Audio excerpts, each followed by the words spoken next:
주님의 손이 그들과 함께 하심에 라는 제목으로 함께 말씀을 나누도록 하겠습니다. 안디옥 교회에서 비로소 그리스도인이라 일컬음을 받게 됩니다. 19절의 내용을 보면 스데반의 일로 일어난 환란으로 말미암아 흩어진 자들이 베니게와 구브로와 안디옥까지 이르러 유대인에게만 말씀을 전하였다라는 내용이 나옵니다. 그 중에서 구브로와 구레네 몇 사람이 안디옥에 이르러 누구에게도 말하였다고 했냐면 헬라인에게도 말하여 주 예수를 전파했다라고 20절에 말씀을 하고 있습니다. 구브로와 구레네 몇 사람이 안디옥에 이르러서 헬라인에게도 말하여 주 예수님을 전파할 때에 주님의 손이 그들과 함께 하심에 어떠한 일이 일어났는가 살펴보므로 말씀 충만, 성령님으로 충만한 시간, 복된 시간 되기를 원합니다. 주님의 손이 그들과 함께 하심에 수많은 사람들이 믿고 주님께 돌아왔다라고 말씀하십니다. 21절에 주의 손이 그들과 함께 하심에 수많은 사람들이 믿고 주께 돌아오더라라고 말씀하십니다. 주님의 손이 말씀을 전하는 그들과 함께 하심에 수많은 사람들이 주님께 돌아왔다. 그 말은 그들이 예수님을 믿게 되었다라는 뜻이죠. 그래서 우리가 전도할 때에도 주님의 손이 우리와 함께 하심으로 많은 사람들이 예수님 믿고 구원함을 얻는 놀라는 은혜가 있기를 원합니다. 다 같이 합시다. 주님의 손이 그들과 함께 하심에 수많은 사람들이 예수님을 믿었습니다. 우리가 전도할 때 하나님의 손이 우리와 함께 하심으로 많은 사람들이 예수님 믿고 구원함을 얻는 놀라운 은혜가 있을 줄로 믿습니다. 하나님의 손이 함께 했다. 주님의 손이 함께 했다라는 표현은 하나님의 능력이 그들과 함께 했다라는 표현입니다. 주님께서 우리에게 능력을 부어주시고 우리와 함께 해주심으로 하나님의 놀라운 역사가 나타날 줄로 믿습니다.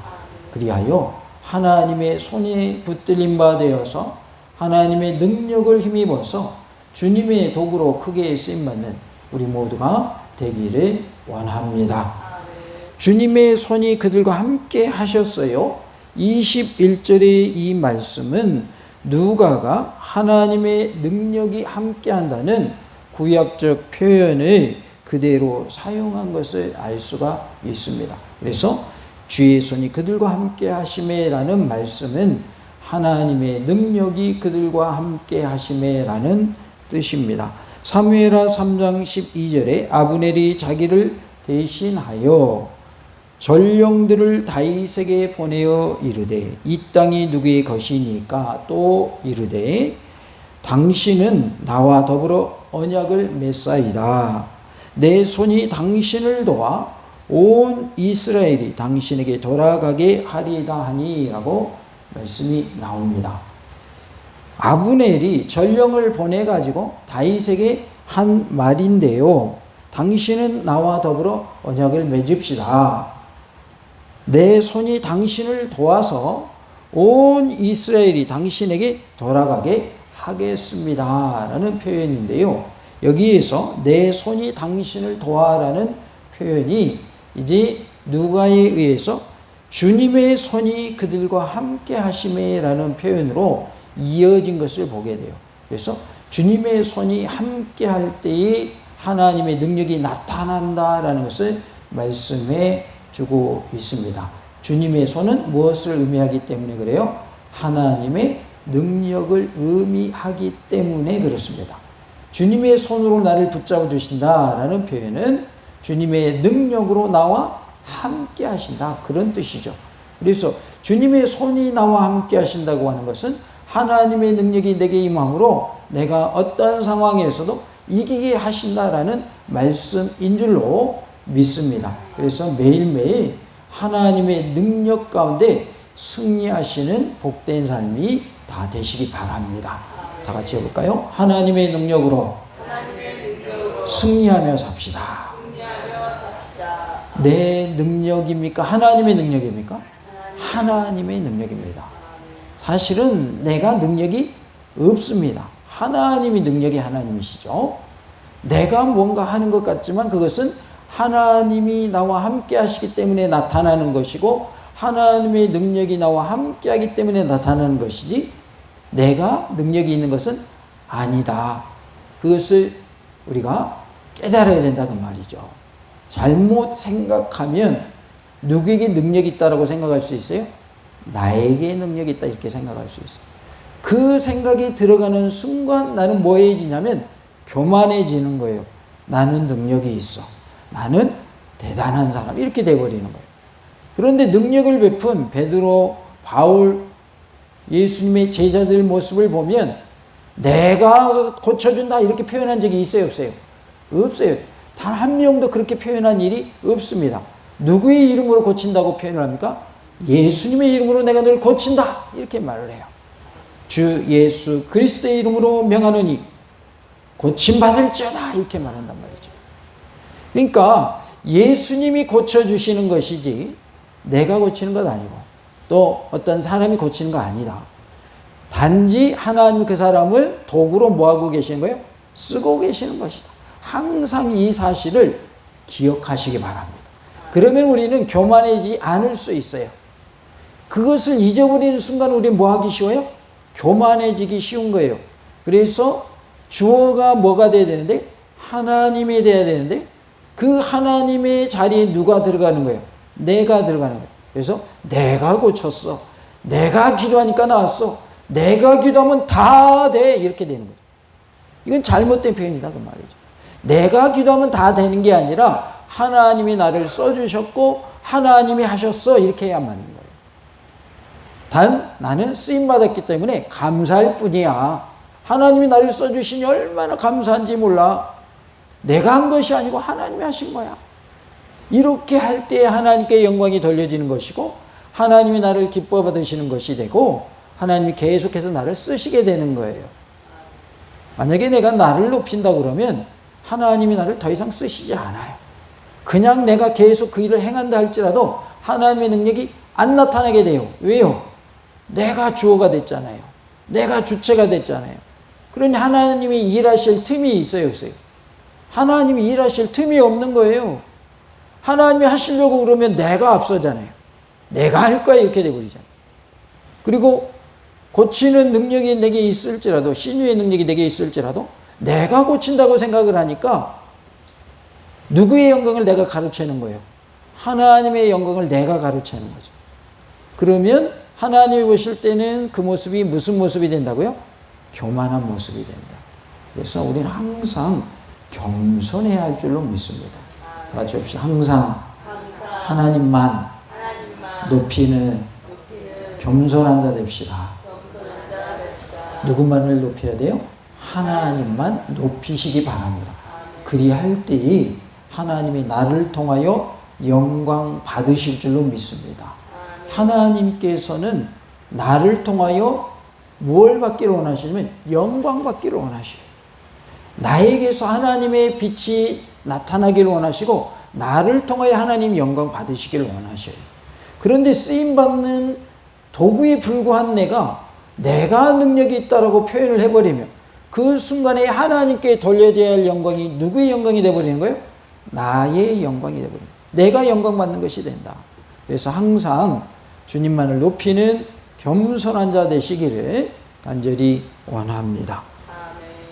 누가는 구약적 표현을 통해서 주의 손이 그들과 함께 하심에라는 이 표현을 통해 그들의 이방 선교 활동이 구약에서 역사하신 하나님의 능력 안에서 이루어진 것임을 강조하고 있어요. 이방인 선교가 하나님의 능력 안에서 된 것이다. 다시 말하면 하나님이 하신 일이다 그 말이죠. 또한 이것은 사도행전의 일관된 내용이기도 합니다. 그래서 모든 일은 누구의 능력 안에서? 하나님의 능력 안에서 되는 것이다. 이방인 선교도 하나님의 능력 안에서 되어진 일이다. 다시 말하면 하나님의 뜻대로 되어진 일이다 그 말이에요. 이방인 선교도 누구의 뜻이다? 하나님의 뜻이다 그 말이죠. 우리 한국에서 해외로 선교사님들 많이 파송해 가지고 선교사님들이 활동하고 있어요. 한국 민족을 하나님이 높여주시는 이유는 세계 선교를 행하게 하시려고 한국 민족을 높여주셨어요. 왜 높여주셨냐? 선교하는 일에 쓰시려고. 그래서 한국이 세계에 나가서 선교할 때 우리나라가 위상이 높은 나라가 됐기 때문에 선교를 해도 힘있게 선교가 되어지는 것이죠. 예전에는 한국이라는 나라를 세계의 사람들이 잘 알았어요? 몰랐어요? 잘 몰랐어요. 그런데 지금은 거의 모든 세계의 사람들이 한국을 알 정도가 돼버렸어요. 그래서 K-팝, K-문화 뭐 이런 내용들이 많이 회자되게 됐어요. 그래서 한국적인 것이 어떠한 것이다 라는 말이 나와요? 세계적인 것이다 라는 말이 나올 정도가 됐어요. 왜냐하면 한국이 세계에서 영향력을 끼치고 있기 때문에 한국 사람이 두각을 드러내고 있기 때문에 한국 사람 그러면 세계인들이 인정할 정도가 됐다 그 말이죠. 그렇게 되게 하신 이유는 뭐다? 우리 민족을 쓰시기 위함이다. 우리 한국을 쓰시기 위해서 하나님이 한국 민족을 높여주셨다 그 말이죠. 그런데 이것을 우리가 그렇게 생각하지 않고 우리 한국 사람들이 세계적으로 유명하니까 돈 많이 벌 수 있겠구만 이렇게만 본다면 그것은 영적인 눈이 아닌 세상적인 눈, 또 육적인 눈에 해당되는 것이죠. 그러나 우리는 영적인 눈으로 볼 수 있어야 한다. 그래서 하나님께서 우리를 쓰시기를 원하신다. 그러기에 우리는 하나님이 쓰시고자 할 때에 준비되어서 언제든지 쓰임받는 모습이 될 수 있기를 간절히 원합니다. 한 목사님이 부흥사로 아주 훌륭한 목사님이 계신데 그분이 전도사 때에 있었던 일을 말씀해 주시더라고요. 한 교회에서 많은 교회들을 개척을 했어요. 그래서 교회들이 많이 세워졌는데 이제 개척하고 있는 그 교회 교육자들을 초청을 하게 되면 한 번씩은 다 강단에 세웠다는 거예요. 그런데 이 목사님은 그 교회 목사님이 자주 불러가지고 가게 됐는데 다른 일로 가게 됐는데 강단에 서라고 세워주셨다는 거예요. 그런데 이 목사님은 두 가지를 사양을 못한대요. 하나는 설교부터 가면 사양을 못하고 하나는 밥 먹읍시다 그러면 사양을 못한다. 그래가지고 설교해달라고 그러니까 해야 되잖아요. 근데 그분 말씀이 이거예요. 항상 준비가 되어 있었다는 거예요. 성경책에다가 설교문을 두세 개는 항상 꽂고 다녔다는 거예요. 그러니까 언제 시키더라도 준비가 되어 있었다는 것이죠. 만약에 준비가 안 되었다면 그 목사님이 시켜도 설 수 있어요, 없어요? 설 수가 없는 것이고 선다 한들 준비가 안 되어 있으니 준비된 말씀이 나와야 안 나와요? 안 나오죠. 왜? 준비가 안 됐으니까. 그런데 이분은 준비가 되어 있었던 거예요. 그래서 설교를 하게 되는데 그 교회는 많은 사람들이 모이는 우리가 흔히 말하는 큰 교회였던 거예요. 그런데 몇 사람 안 되는 10명도 안 되는 데서 개척하면서 설교하다가 갑자기 수요예배 때 설교를 하게 됐는데 보니까 1층은 꽉 찼더라는 거예요. 그 교회가 뭐 5, 6천 명 정도 모이는 교회인데 수요예배는 그 당시만 해도 한 1,000명 정도 모였다는 거예요. 그러니까 1층이 꽉 차 있으니까 눈이 몇 개예요? 1,000명이면 2,000개의 눈이 자기를 바라보고 있는 거예요. 2,000개의 눈이. 한 사람마다 두 눈이 있잖아요. 아주 그냥 설교할 맛이 나더라는 거예요. 왜? 몇 명 안 되는 데서 설교하다가 설교하는데 아주 그냥 평소에 하는 것처럼 힘있게 설교를 했다는 거예요. 준비된 사람은 언제 자기에게 일이 주어져도 할 수 있게 된다는 거죠. 그러면서 준비되어야 된다는 걸 말씀해 주셨어요. 그래도 하나님이 쓰시고자 할 때 언제든지 쓰임받는 모습이 되기를 원합니다. 오늘 저 집에 가서 전도해라. 하나님, 저 기도가 좀 부족해가지고요. 저 말이 좀 어두운해요, 하나님. 말하라고 그러면요, 부끄러워서 말이 안 나와요. 다음에 갈게요. 그래야 되겠어요? 아니면 하나님이 저기 가라 그러고 마음에 딱 그런 마음을 주시면, 저기 가라는 마음을 주시면, 평소에 그를 위해서 기도하는 중에 하나님이 가라는 마음을 주시니 가서 전하는 게 맞겠어요? 아니면 준비 아직 덜 됐는데 하나님 준비 좀 하고 갈게요. 그래야 되겠어요? 바로 갈 수 있어야죠. 바로 갈 수 있어요. 준비된 자를 쓰시지 준비 안 된 자를 하나님 쓰시지 않아요. 준비 안 된 사람 쓰신 적이 성경에 보면 단 한 번도 나온 적이 없어요. 준비되어 있을 때 하나님이 쓰시죠. 하나님이 언제 쓰실지 모르기 때문에 항상 쓰임받을 준비가 되어 있기를 간절히 원합니다. 그래서 오늘 이거 해 그러면 하겠습니다. 아멘으로 순종하는 그런 모습이 다 되시기 바랍니다. 수많은 사람들이 믿고 주께 돌아오더라라고 21절에 말씀을 합니다. 기독교에 입교하는 사람들의 수가 많았다라는 것을 표현하는 이 어투는 누가의 독특한 표현법입니다. 그래서 그는 수많은 사람들이 믿고 주께 돌아오더라 이렇게 표현을 하고 있어요. 이방인들이 예수님을 주로 믿고 돌아왔다는 표현은 곧 기독교인이 되었다라는 의미인데요. 세례를 베풀었는지에 대한 언급은 없습니다.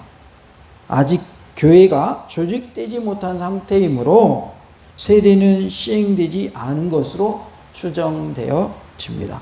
수많은 사람들이 믿고 주께 돌아오더라.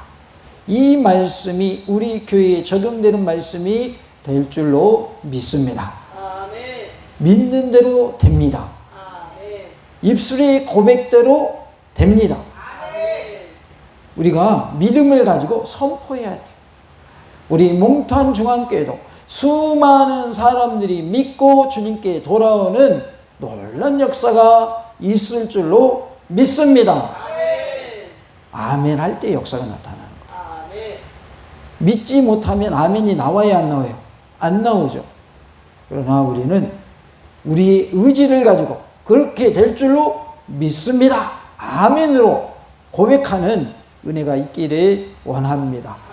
우리의 영혼이 잘 될 줄로 믿습니다. 우리의 육이 건강할 줄로 믿습니다. 범사가 형통케 될 줄로 믿습니다. 하나님의 도우심이 우리를 도와주심으로, 하나님 우리를 도와주심으로 하나님의 놀라운 일들을 경험하는 은혜가 있을 줄로 믿습니다. 우리가 아멘 할 때 병도 낫는 거예요. 아멘 할 때 귀신의 역사도 떠나가는 거예요. 아멘 할 때 문제가 해결되는 거예요. 한 분이 이제 주일을 준비했는데 잠이 안 오더래요. 잠이. 왜냐면 몸이 아파가지고 갑자기 허리가 아프고 막 아파가지고 잠을 잘 수가 없더래요. 그래서 엎드려서 기도했다는 거예요. 기도했다는 거예요. 하나님, 처음에 그 열정 다시금 회복하게 해주세요. 뜨겁게 하나님을 더욱더 사랑하게 해주시고 하나님을 최선을 다해서 잘 섬기게 해주세요. 이렇게 기도했더니 허리가 안 아프더래요. 허리가 안 아프더래요. 하나님께 처음에 열정을 회복하게 해달라고 뜨겁게 하나님 사랑하며 살겠노라고 기도했더니 하나님이 기도가 끝나는 동시에 허리가 아프지 않게 해주셨다는 거예요. 그래가지고 그분이 설교하면서 그것을 고백을 하는 거예요. 성도들 앞에. 그분이 누구였기 때문에? 목사님이었기 때문에. 그냥 하던 대로 하는 식으로 하면 되겠지라고 마음먹었는데 하나님이 아픈 그 순간에 야, 너 처음에 나에게 고백했던 내용이 있지? 그대로 해. 이런 마음을 주시더라는 거예요. 너의 그 열정이 회복돼야지 이대로는 안 된다. 그런 마음을 주시더라는 거예요. 그래서 아파서 잠 못 이루고 기도했더니 하나님이 기도가 끝나자마자 언제 아팠냐는 듯이 깨끗이 낫게 해주셨다는 거예요. 아멘 할 때에 하나님의 역사가 나타날 줄로 믿습니다. 아멘 할 때에 하나님의 기적이 나타나는 거예요. 간마귀 원사가 아멘 할 때 떠나가는 거예요. 우리의 삶 속에서 아멘의 역사가 많아지기를 원합니다. 하나님 믿습니다. 도와주시기를 원합니다. 그렇게 될 줄로 믿습니다. 우리가 하나님께 고백하는 믿음의 삶이 되기를 원합니다. 19절에 보면 그때라는 표현이 나와요. 이것은 원어에서 맨운이라는 단어인데 두 단어가 나와요. 그래서 문장을 접속하거나 이야기를 전환하기 위해서 쓰인 내용으로 볼 수 있는데, 맨이라는 말은 반의적인 의미를 연결하는 상관 접속사로서 그러나 또는 한편 등의 뜻을 가지고 있어요.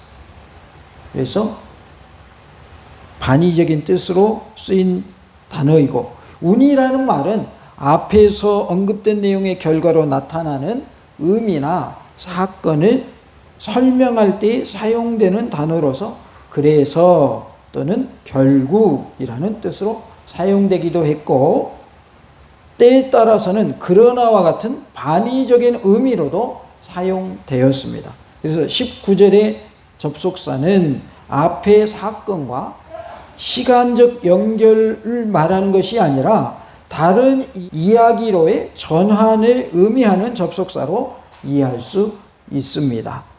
여기서는 한편이라는 말로 번역하는 것이 가장 적절하다 하겠습니다. 우리말 성경으로는 그때라고 되어 있지만 원어의 의미로 보아서는 한편이라는 뜻이다 그 말이에요. 그래서 한편 이렇게 19절을 시작한다 라고 의미를 볼 때 그렇게 생각할 수 있습니다. 스데반의 일로 일어난 환란으로 말미암아라고 19절에 말씀을 합니다. 이 말씀은 독자로 하여금 과거의 일을 회상하도록 촉구하면서 새로운 이야기의 배경을 설정하고 있는 모습을 말하고 있습니다. 이것은 스데반의 순교 후에 교회에 닥친 박해를 가리키고 있어요. 그래서 스데반의 일로 일어난 환란이라고 표현을 하고 있어요. 스데반이 순교한 후에 교회에 뭐가 닥쳐왔다? 박해가 닥쳐왔다. 스데반이 순교한 이후로 교회가 박해를 받았다 그런 뜻입니다. 그리고 9장에서는 박해의 손길이 유대 땅이 아닌 다메섹까지 미쳤음을 나타내주고 있습니다. 그래서 유대 땅에서 다메섹에까지 계속해서 박해의 손길이 뻗쳐나가는 그런 모습을 보게 됩니다. 그리고 9장에서는 박해의 손길이 이제 다메섹까지 미쳤을 뿐만 아니라 그 범위가 타 지역, 이방 지역까지 확장되는 것을 볼 수가 있어요. 그러니까 박해가 어느 지역에서만 일어났다가 그것으로 끝나지 아니하고 더 또 넓은 지역에까지 박해가 이루어지는 그런 형태인 것을 볼 수 있습니다. 아마도 이 같은 일련의 박해로 인해서 예루살렘에만 모여있던 성도들이 이제는 어떻게 된 거예요? 흩어지게 된 것이죠. 이들이 이제 여러 곳으로 흩어지게 되는데 이방 나라로 이주했을 것이고요. 그곳에서 전도를 하다가 박해의 손길이 그곳에까지 미치게 되자 또다시 점점 더 멀리 흩어지게 되었을 것으로 보여집니다.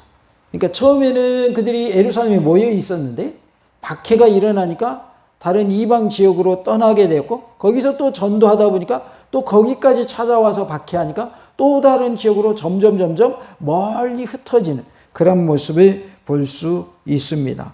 따라서 유대주의자들의 박해가 복음을 전 세계로 확산시키는 계기가 되었음을 알 수가 있습니다. 유대주의자들이 박해를 하니까 이제 복음은 점점 어떻게 돼요? 확산되는, 널리 퍼져나가는 모습을 보게 됩니다. 이처럼 하나님의 섭리는 인간의 상상을 뛰어넘는 방법으로 역사하시는 것을 보게 돼요. 하나님은 우리의 생각을 뛰어넘는 방법으로 일하신다라는 거죠. 박해를 통해서 뭐가 어떻게 됐어요? 복음이 점점 확산되는 모습을 볼 수가 있어요. 만약에 박해가 없었더라면 믿는 자들이 흩어진 일이 있었어요? 없었어요? 없었다고 말이죠. 박해가 있으니까 박해를 피해서 사람들이 흩어지게 된 것이고, 흩어진 그들이 그것을 끝나지 않냐고 떠나가서 이방 지역에서 뭐 했다? 전도했다고 말이죠. 그러니까 박해를 통하여 복음이 전파되게 하셨다. 점점 그래서 믿는 사람의 수가 많아지게 하셨다라는 것을 알 수가 있습니다. 우리에게는 고난이 참으로 힘들죠. 고통스럽죠. 그런데 하나님은 그 고통을 통해서, 고난을 통해서 합력하여 선을 이루게 하시는 것을 우리는 알 수가 있어요. 그래서 고난이 내게 유익이라고 말씀을 하죠. 고난을 통해서 주의 일을 알게 되었다라는 그런 말씀이 있습니다. 그러니까 고난은 단순히 우리를 힘들게 하는 것이 아니라 고난을 통해서 하나님이 일하시더라 그 말이죠. 그러니까 고난이 무조건 나쁜 것만은 아니더라. 물론 고난을 당하는 본인에게는 너무 힘듭니다. 고난을 좋아하는 사람은 아무도 없습니다. 예를 들어서 내가 몸이 아파요. 몸이 아픈 걸 좋아하는 사람이 어디 있어요? 아무도 없습니다. 그런데 고난을 통하여서 하나님을 더 가까이 하게 하시고, 하나님을 더 의지하게 하시고, 하나님과의 관계가 더 긴밀하게 하시더라. 그래서 합력하여 뭐를 이루시는 분이시다? 선을 이루신 하나님이시다. 우리가 잘 나가면 사실은 하나님을 안 찾을 가능성이 많을까요? 더 하나님께 매달릴까요? 잘 나가면 안 찾을 가능성이 더 많습니다. 인간의 속성이 그렇습니다. 물론 다 그런 건 아니에요. 그러나 그럴 가능성이 많아요. 잘 되잖아요. 그럼 하나님 안 찾을 가능성이 많아요. 누가 잘해서 잘 된 줄 알고, 내가 잘해서 잘 된 줄 알고 착각을 할 수 있거든요. 잘 될수록 하나님을 멀리 떠날 가능성이 많아요. 그러나 우리는 잘 돼도 하나님 떠나서는 안 되고, 안 돼도 하나님 떠나서는 안 될 줄로 믿습니다. 그래서 잘 돼도 하나님 잘 섬기시기 바라고, 좀 안 돼도 하나님 잘 섬기시는 복된 삶이 다 되시기를 간절히 원합니다.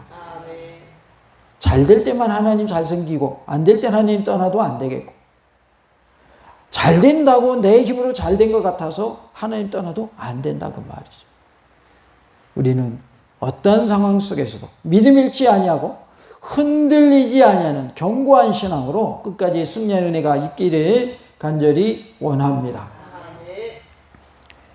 흩어진 자들이 베니게와 구브로와 안디옥까지 이르러라고 말씀을 하죠. 그래서 이제 흩어진 자들이 어디로 가게 됐냐면 베니게, 구브로, 안디옥이라고 하는 곳에 가게 됐다 그 말이죠. 어디에만 있던 성도들이, 예루살렘에만 머물러 있던 성도들이 박해가 이제 시작되니까 그 박해를 피해서 여러 지역으로 흩어지게 되는 것을 보게 됩니다. 베니게는 지중해 연안 지역으로서 갈멜산과 레바논산 사이에 위치해 있었으며 오늘날의 레바논 지역을 가리키고 있습니다. 이 지역에는 두로와 시돈이라는 도시가 속해 있는데 이미 예수님은 갈릴리의 이 두 곳, 두로와 시돈을 방문한 적이 있으시고요. 그곳에서 귀신 들린 사람을 고쳐준 바도 있습니다. 마가복음 7장 24절부터 30절 내용을 보면 예수님이 사역하신 내용이 나옵니다. 따라서 예수님에 관한 이야기가 생소한 지역이 아니었음을 알 수가 있어요. 베니게라고 하는 지역이 이미 누가 사역하신 곳이기 때문에, 예수님이 사역하신 곳이기 때문에 그 베니게라는 지역에 두로와 시돈이라는 도시가 있었다. 예수님이 일하신 곳이기 때문에 그들에게는 예수님에 대해서 전혀 소식을 듣지 못한 것이 아니라 들어본 지역이었다라는 것을 알게 돼요. 그런데 예수님에 대해서 들었다고 해서 사람들이 다 예수님 믿지는 않지요. 그래서 그곳에 가서도 이제 복음을 전하게 되는 모습을 보게 되고, 또 그곳에 또 흩어져서 그들이 예루살렘을 떠나서 살게 된 모습을 볼 수 있습니다.